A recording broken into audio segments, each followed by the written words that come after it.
installation of a parking heater in a Mitsubishi, as you can see it's a Mitsubishi fuso bus. Inside here is assembled the boat tote tank. I tried using this thing here with a fitting on it, but it was just sucked too much air. So what I did, you can see here from the filling tank here to the part that comes, it's a little pipe that comes with the heat pump to suck the fuel out.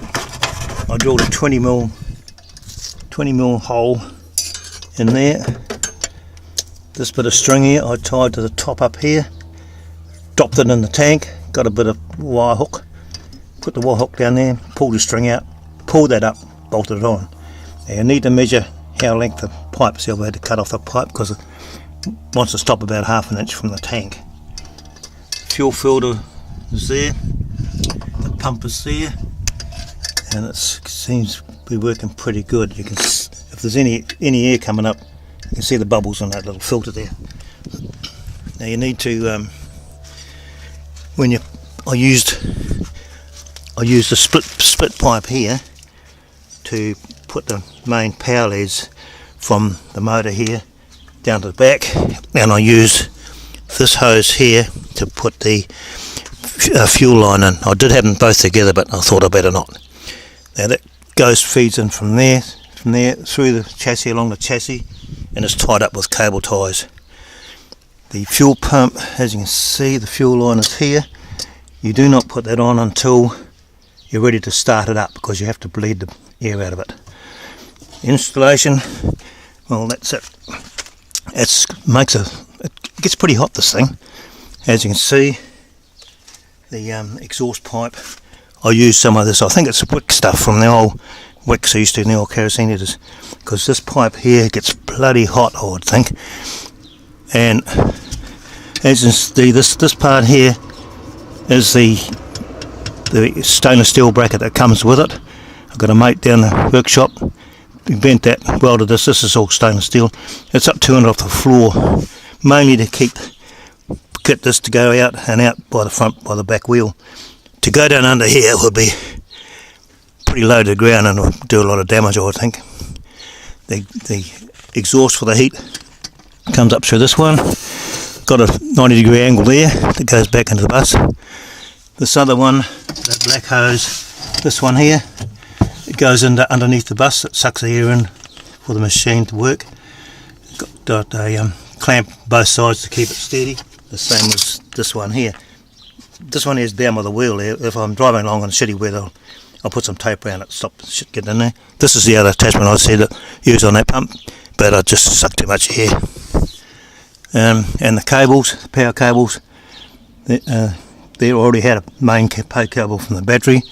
This is one thing you need to remind yourself of when you do your electrics. Before you more or less hook any electrics up and you're hooking to your battery, take the fuse out and leave it out until you're completely finished. Otherwise you could end up damaging it. And if you're doing any welding on the bus or any other electrical, post to take the fuse out also, because that can cause a problem too. Then the air intake for the whole thing, which sucks up into the bus, comes out that vent there, and this one here, which was the old exhaust vent for the old LPG heater. So by using that there and that there, I'm dragging fresh air into the bus, which also is a godsend, because we find now we don't have the windows all wet in the morning, you know, or crying windows, because there's a lot of windows on this bus, and it helps keep that. It's like an HRV and a roof. It brings the air in and takes the damp air out, and so it does the same thing. Have a look at there's the cable ties. I also use this hose here to fill the bus up with fresh water. It's nice and light, rolls up easy, and you get no taint out of that. It's actually a New Zealand warehouse irrigation hose. We'll go in here and look at the little